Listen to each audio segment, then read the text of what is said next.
them tomorrow and tell them to expect me. We're always talking business. What do you talk about at the office? I talk about women. He talks about golf. What? Actually, Evelyn, Paul talks about what a wonderful and charming wife he has. Oh, promote him. Honey, I think I'd better run home and look in on the children. I'm worried. Why? It's not even 11 o'clock. I know, but Dickie seems to be coming down with a cold, and we do have a new babysitter. Okay, Sandra, if you say so, I'll just... Dear, you stay here and enjoy the party. I've already talked to Mrs. Hopkins. She and the doctor will take you home. Sandra, I have looked everywhere for Lillian. She didn't say anything to you about going home. Hey! No, How does the lady get a drink around here?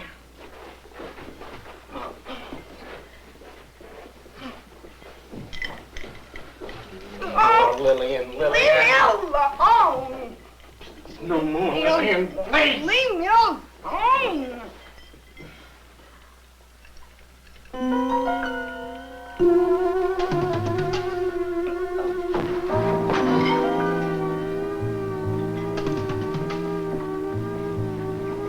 Come on, son, let's get your coat and I'll walk you out to the car.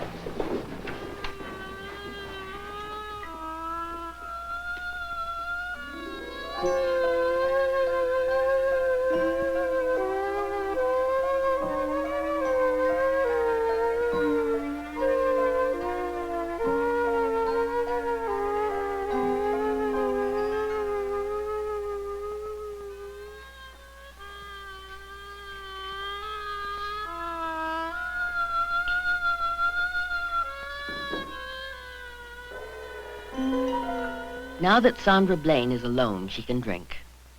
Not to fit her self-conceived image of the perfect lady and the perfect wife, but as she wants to drink, as she needs to drink. For Sandra is one of the nation's hundreds of thousands of hidden alcoholics.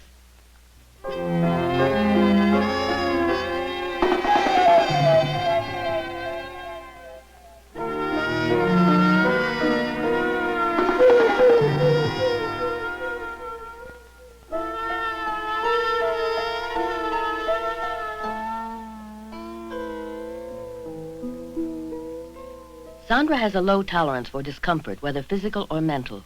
About 3 years ago, she discovered that a glass of sherry made housework less drab and tedious. The wine fitted her conception of ladylike drinking, of gracious living. She enjoyed the mild lift it gave her, the way it relieved the boredom of many household tasks. Without being aware of it, she became increasingly dependent on alcohol. But the lift is only temporary.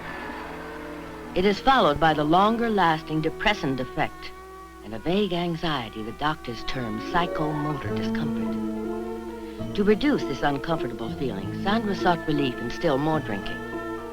People who regularly drink to relax, to change their moods, are more likely to become psychologically as well as physically addicted. 3 years from the start of her hidden drinking, Sandra finds herself increasingly irritable and impatient.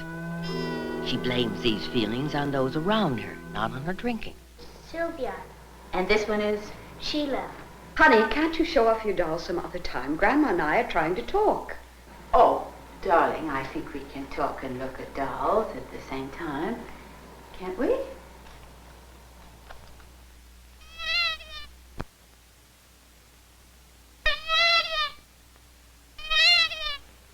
I just got a thought. I left the backyard sprinklers on, and I don't think I closed my bedroom window.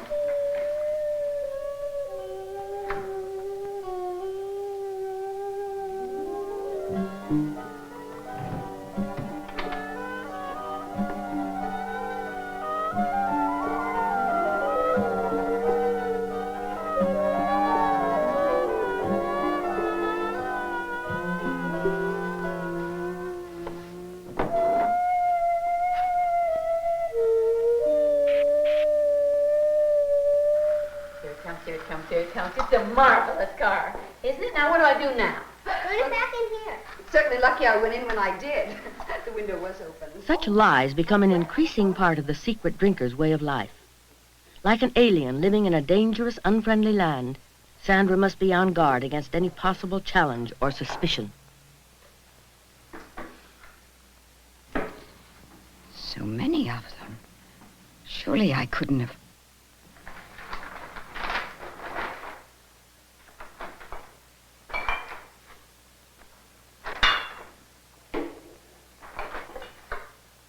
Now no nosy neighbors will get any wrong ideas.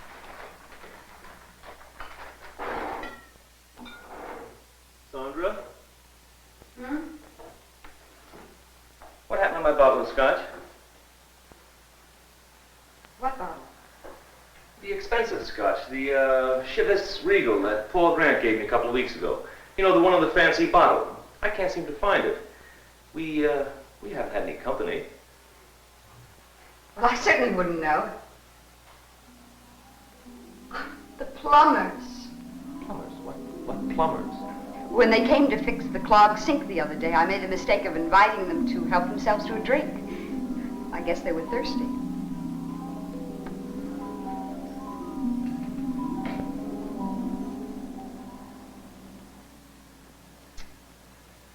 Dickie, will you stop poking that thing in my face? Go play with your toys and leave your mother alone. The alcohol that dulls the pain of reality for Sandra also dulls her perception of the reactions of her children. She is unaware that her shifting moods and inconsistent discipline confuse her children and disturb them emotionally. He poked the mousetrap with his nose just to see what it was. Snap went the...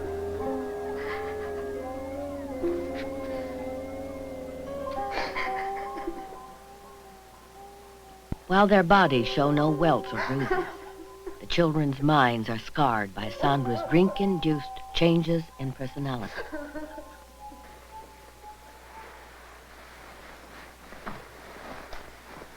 What please. Sandra? Do you know how long it's been since... Willard, stop it. Got a headache. Yeah, sure. Sandra, I've been worried about you. Worried why? Well, you never want to go out anymore, and not even to Paul and Evelyn's. And these headaches. You don't seem to have the energy to want to do anything. Sandra, honey, is anything wrong? All women have headaches occasionally.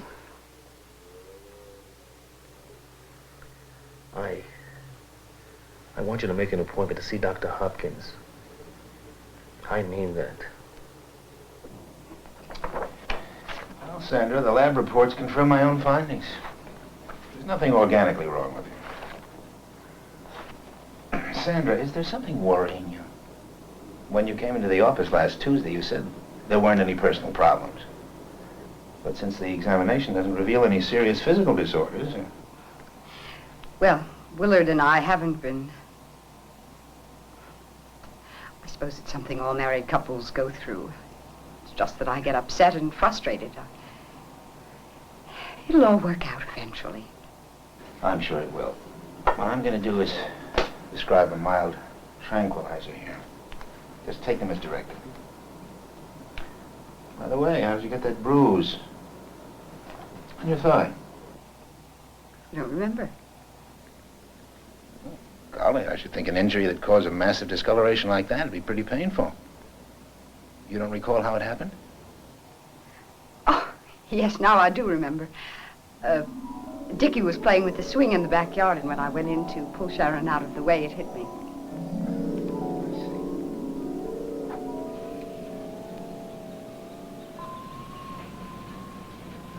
Just what am I being accused of, I'd like to know. I'm not accusing you. I'm just telling you what the boy said. Mommy drinks it all the time. He said you told him it was medicine. Oh, Willard, you are a prize. Of course Dickie's seen me take medicine, but he can't read, can he? Now, how is he supposed to know the difference between whiskey and iron tonic? Iron tonic? Oh, that's... Yes, oh. What kind of a mind have you got? Twisting and corrupting a child's innocent gain to make his mother out of a drunkard. Sandra, I didn't mean anything of the kind. Now, you know that. I'm just concerned.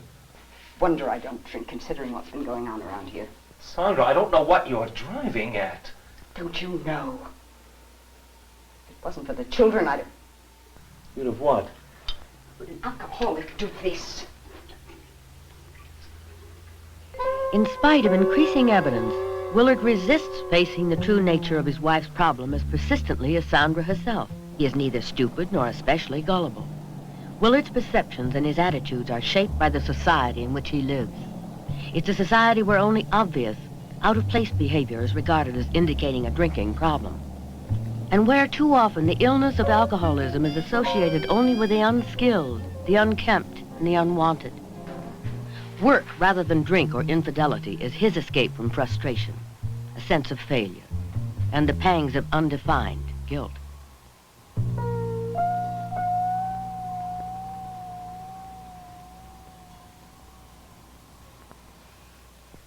Meanwhile, Sandra's problem becomes worse. Effective help is so near, help from doctors, professional counselors, public and private agencies, and Alcoholics Anonymous. While thousands of others are recovering in her community, Sandra continues to suffer. It took me a whole hour on that freeway. A truck and trailer jackknifed. What a mess. Where are the children? The Ehrenbergs, I suppose. What about dinner? It's ready, just eat. Well, where is it? It's on the stove. Where do you think?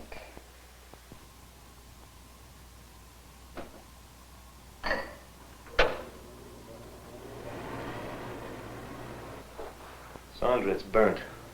Whatever it is, it's burnt to a crisp. You get your lady friend. Fix your dinner. You're drunk. To justify her rejection of Willard, Sandra must believe that he first rejected her. Thus, her sick mind provides her with a further excuse for drinking.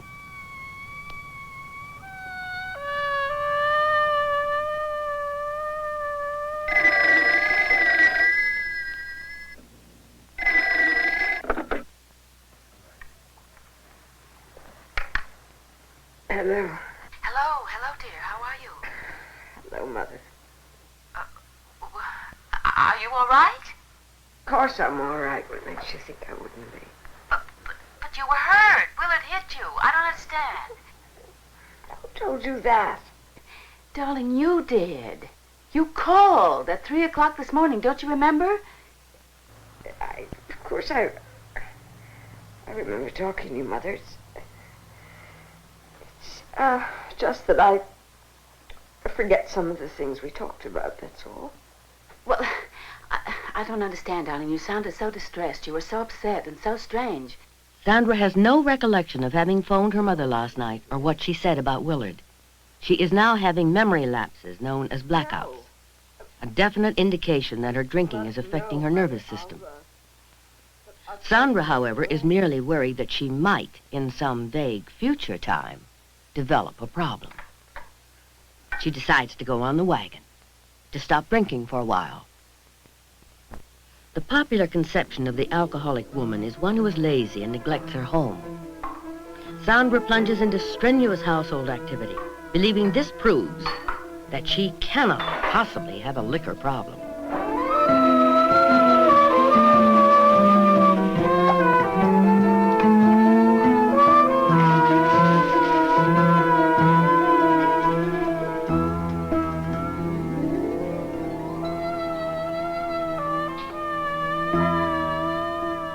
Excess in all things is the hallmark of the alcoholic.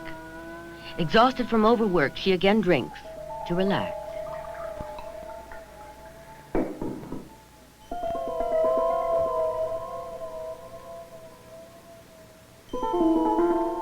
Willard, she firmly believes, is the cause of her tensions and anxieties. Under California law, she obtains a dissolution of their marriage for irreconcilable difference.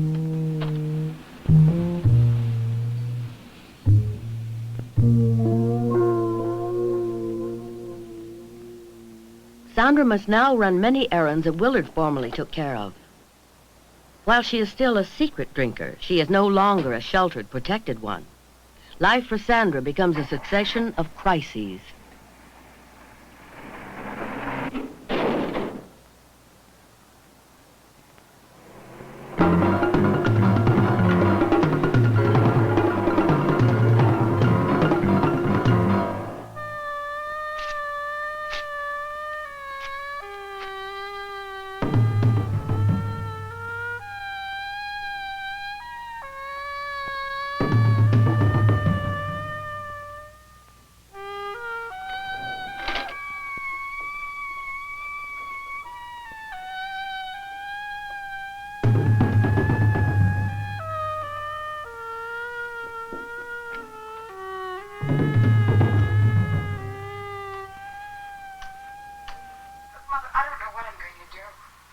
is late again with his child support payment, so I'm overdrawn at the bank. And the market won't give me any more credit because I haven't paid last month's bill. And here I am in the house without a thing to feed the children. No, I'm just about ready to go out of my mind. All right now, dear. I'll take care of it. For reasons of economy, wine is now the most practical drink for Sandra. Besides, it stays down better than the harsh, hard liquor. Because she is a lady, Sandra does not fill her glass with cheap wine directly from the jug, as she believes alcoholics do. She is still a devotee of gracious living.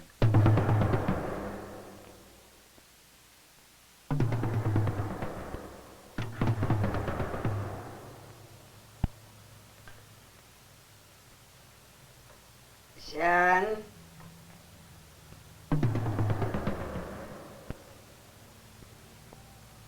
Sharon? What time is it?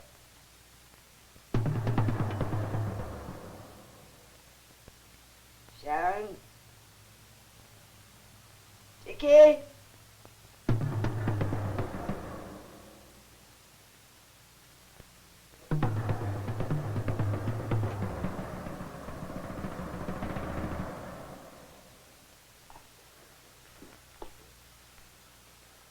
Sharon, didn't you hear me call you? Sharon? Dickie? Sharon? Dickie?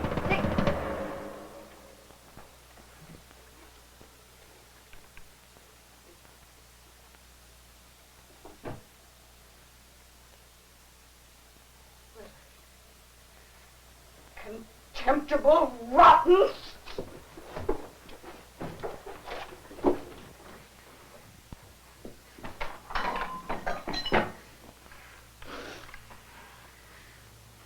Operator, get me the police.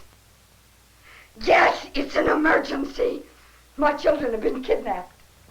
Sandra, put down the phone. Look, Willard's taken those children without my permission. Now, I've got custody of those kids, and he's going to jail for this. I've got the children. They're in my apartment. I took them. They're safe. Let me have this. Hello? There's been a mistake. There's no emergency. I'm terribly sorry. Excuse it.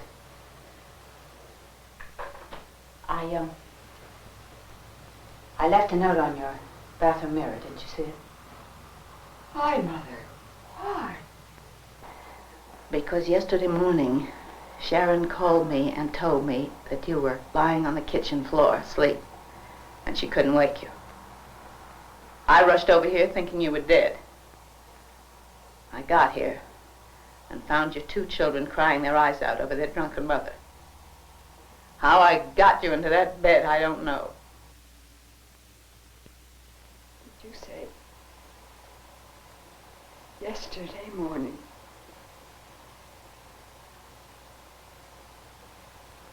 My God.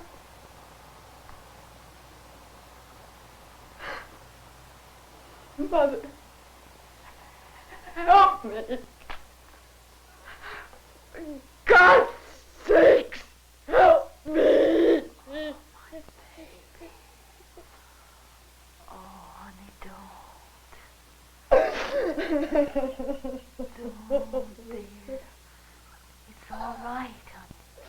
Sandra is given medication to relieve some of her anxiety, the shaking and other symptoms of withdrawal from excessive and prolonged drinking. Since I saw you in my office several months ago, the symptoms of a severe drinking problem have become unmistakable. I only drink to relax. Look, Sandra, I don't suppose you'll understand this right now, but it's usually the drinking that causes the problem, not the other way around. I've tried to stop, but I can't. I know. But when somebody's reached your stage of the problem, it's very rare that they can stop by themselves. See, you've got an illness, Sandra. It's a physical and psychological condition. It's medically treatable, and you can recover. I'm not saying it's going to be easy. You're going to have to learn to live and face problems without turning to alcohol. Now, if you can learn to do that, There's no reason why you can't live a normal life in every way. As long as you don't drink.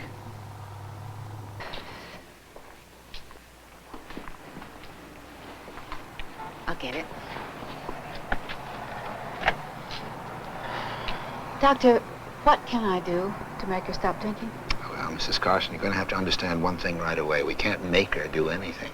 It's entirely up to Sandra. But we can help her to want to stop. And how do we do that? Well, there's several things we can do. Drugs are sometimes effective. Ooh, drugs. Well, antabuse, for example. If Sandra took antabuse, it wouldn't have any effect on her whatsoever until she took some alcohol into her system. Then, almost instantaneously, she'd feel an intense discomfort and nausea instead of the usual relief from her anxieties. Now, that might give her incentive to want to stop drinking. That might work. But how long would she have to take it? Well, ordinarily only for the time that she was learning new attitudes. See, it's really sort of an insurance policy to help patients avoid alcohol while they're rebuilding a healthy physical and emotional state. How do they achieve that? Well, there are different ways they can achieve it. It depends on the patient. Some need psychiatric and psychological counseling. Many benefit from rehabilitation clinics. Others need religious counseling. For many, the answer is self-help groups, made up of others with the same kind of problem that Sandra has. Alcoholics Anonymous is the best example of that kind of therapy. I'm a little confused. What, in your opinion, would be the best thing for Sandra? Well, I think the best thing might be a combination of approaches. I think it might be very well if she lived in what we called a controlled environment, a recovery house. That's an institution, isn't it? No, it's a home-like place for women who have the same problem that Sandra has. There she'd be surrounded by women who have experienced the same thing that she's going through and who are learning to live comfortably without resorting to alcohol. Girls, this is Sandra. She's going to be with us for a while. Hi, Sandra. I'm Marjorie. Glad to have you here. Hi, and I'm Thelma. I wonder if they'd be so friendly if they knew what I was really like. This is Helen. You should have seen her when she first came to us. Man, I was in bad shape. After that second drunk driving arrest, I was put on probation. The judge, friend of the attorney I work for, he recommended I come here. Amy, rest of the girls, well, they helped me straighten out my stinking thinking. Get rid of the resentments, the self-pity. Next week, I go back to my own apartment again. She's been in jail. What am I doing here with these people? Believe me, I was a mess when I came here. I had to be the best wife, the best mother, the best cookie maker for the church social. And when I didn't live up to my own standards, I thought I was a total failure. So I drank to be able to stand myself. I've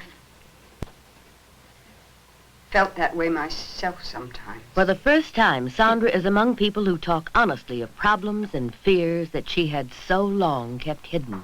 She begins to feel that she is no longer When alone. I came here last month, I was insulted at the suggestion that I was an alcoholic. I mean, after all, I drank only at home, and my husband was a professor of philosophy at the university. I'm pleased to tell you I've been chosen to lead tonight's meeting of Alcoholics Anonymous here at the house. What's more, my husband will be here to watch me lead it. You know, AA is not affiliated with any other outside enterprise, but we do have 2 AA meetings here a week. It seems to help the girls in maintaining their sobriety. Don't worry about it, Laura. My first day here, I shook so bad I dumped a whole bowl of hot soup in my lap. Easy does it, honey. Just remember, you'll never have to shake out another drunk as long as you live. It all gets better from now on. Honey, tell her how you happened to break your leg. This? I busted it when I got mad at my boyfriend and jumped out of his car. He was doing 50 on the freeway at the time. You drinking? Sure. What do you think, I'm some kind of kook to do that sober? Hey, I heard a drinking story that's really weird. I mean, really creepy. This chick used to drink all alone in her apartment with the shades drawn. Can you imagine? No laughs, no friends, no kicks. Just drinking alone. How's that grab you?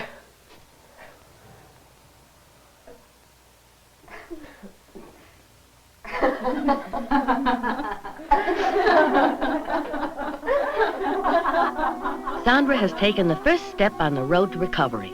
Her illness could have been arrested if at any step along the line, those closest to her had known a few basic facts about the nature of alcoholism. Even Sandra's efforts at concealment could have been recognized as early warning signs. Prime factors in recovery are recognition of the symptoms and willingness to seek and accept treatment. Alcoholism is not a moral issue. It is not a crime. It is an illness. Its victims are in every age group, in every social and economic strata. They can recover. They do recover. But only if they come out of hiding into the light.